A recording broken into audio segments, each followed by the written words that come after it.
पैसा। हम सब इसका इस्तेमाल रोज करते हैं, लेकिन क्या कभी सोचा है कि ये असल में है क्या?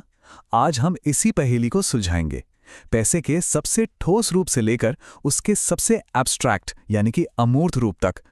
तो चलिए इस बड़ी ही मजेदार सवाल से शुरू करते हैं। किसी के भी हाथ में जो नोट है, उसकी कीमत सिर्फ उस कागज के टुकड़े की तो है नहीं। तो फिर ये वैल्यू, ये मूल्य आता कहां से है? क्या ये सरकार का आदेश है या हम सबका एक साथ मिलकर किया गया भरोसा? इसी सवाल के जवाब में पैसे की पूरी कहानी छुपी हुई है। पैसे को समझने का सबसे अच्छा तरीका है इसे एक अमूर्तता की सीढ़ी की तरह देखना। मतलब हम सबसे ठोस, सबसे जमीनी पायदान से शुरू करेंगे और फिर धीरे धीरे ऊपर चढ़ेंगे। और जैसे जैसे हम ऊपर जाएंगे, पैसा एक भौतिक चीज से ज्यादा एक आइडिया, एक विचार बनता जाएगा। तो चलिए पहला कदम बढ़ाते हैं। हमारी यात्रा का पहला कदम है कमोडिटी मनी, या जिसे हम वस्तु मुद्रा भी कह सकते हैं। ये पैसे का सबसे सहज और शायद सबसे पुराना रूप है। यहाँ वैल्यू या मूल्य किसी बाहरी ताकत से नहीं आता, बल्कि वो उस चीज के अंदर ही मौजूद होता है। तो ये वस्तु मुद्रा है क्या? सीधी सी बात है, ये कोई भी ऐसी चीज है जिसका पैसे के तौर पर इस्तेमाल होने के अलावा भी अपना एक असली मूल्य है। मतलब अगर कोई इसे पैसे के तौर पर ना भी ले, तब भी वो चीज अपने आप में काम की है, उपयोगी है। इतिहास में इसके कितने दिलचस्प उदाहरण मिलते हैं। सोना चांदी तो हम सब जानते हैं, लेकिन जरा सोचिए, एक वक्त था जब नमक, गाय बैल, अनाज और यहां तक कि खूबसूरत समुद्री सीपियों को भी पैसे की तरह इस्तेमाल किया जाता था। क्यों? क्योंकि इन सभी चीजों की अपनी एक कीमत थी, एक उपयोग था। इसे समझने के लिए एक एंकर की तरह सोचिए। वस्तु मुद्रा की कीमत एक असली फिजिकल चीज से मजबूती से जुड़ी होती है।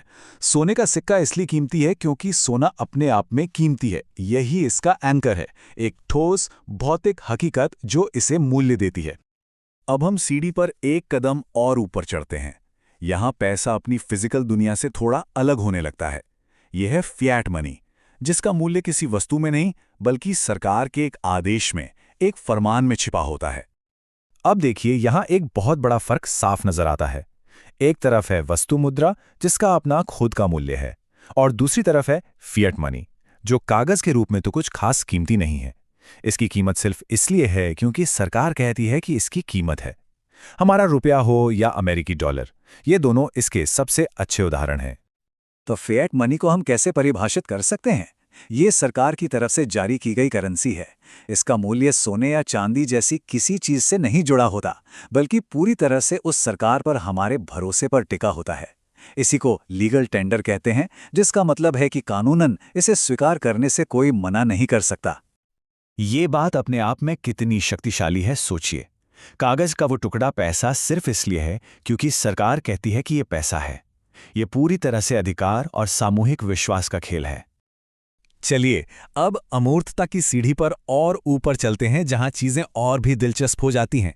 यहां हमें मिलती है फिड्यूशरी मनी, या कह लें प्रत्ययी मुद्रा। इसका मूल्य पूरी तरह से लेन देन करने वालों के आपसी भरोसे पर टिका होता है।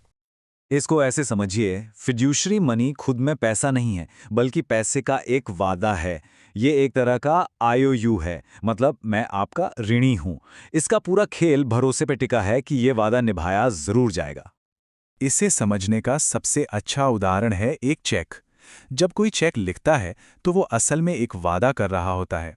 चेक लेने वाला उस इंसान और बैंक पर भरोसा करता है, और आखिर में बैंक उस भरोसे को निभाते हुए असली फिएट मनी ट्रांसफर कर देता है। तो देखा, चेक खुद पैसा नहीं है, बल्कि पैसे का एक वादा है। तो फिड्यूशरी मनी का एंकर क्या है? कोई सोना चांदी या कोई भौतिक चीज नहीं, बल्कि एक वादा। इसका मूल्य इस भरोसे से बंधा है कि किया गया वादा पूरा किया जाएगा। और अब हम पहुंच गए हैं सीढ़ी के सबसे ऊपरी पायदान पर। यह पैसे का सबसे अमूर्त, सबसे मॉडर्न रूप है, जो आज की अर्थव्यवस्था पर पूरी तरह हावी है। Commercial bank money. ये पैसा तो फिजिकल रूप में मौजूद ही नहीं है, ये सिर्फ डिजिटल रिकॉर्ड्स हैं, कंप्यूटर में दर्ज की गई एंट्रीज। ये असल में बैंक की तरफ से एक आईओयू जैसा है। और सबसे हैरानी की बात जानते हैं क्या है? जब कोई बैंक किसी को लोन देता है, तो वो सचमुच में हवा से नया पैसा बनाता है। ये पैसा सिर्फ बैंक के कंप्यूटर सिस्टम में एक एंट्री के तौर पर मौजूद होता है। अब ये होता कैसे है, ये देखना वाकई बहुत दिलचस्प है। मान लीजिए एक बैंक 90,000 रुपए का लोन देता है। ठीक उसी पल वो लोन लेने वाले के खाते में 90,000 रुपए की एक नई डिपॉजिट एंट्री बना देता है। यही नई डिपॉजिट एंट्री नया पैसा है जो पहले था ही नहीं। तो सच ये है कि लोन देने की प्रक्रिया से ही पैसा बनता है। तो यहाँ सबसे ज़रूरी बात यह है, और ये मॉडर्न इकोनॉमिक्स का एक बुनियादी सिद्धांत भी है, बैंक जब लोन देते हैं तो वो डिपॉजिट बनाते हैं, और वही डिपॉजिट हमारी आज के अर्थव्यवस्था में इस्तेमाल होने वाला ज़्यादातर पैसा है। तो हमने पैसे की ये पूरी यात्रा देखी, ठोस सोने से लेकर डिजिटल एंट्री तक। अब इन सबको एक साथ रखकर देखते हैं कि आज की दुनिया में हमारे पैसे का असल में मतलब क्या है।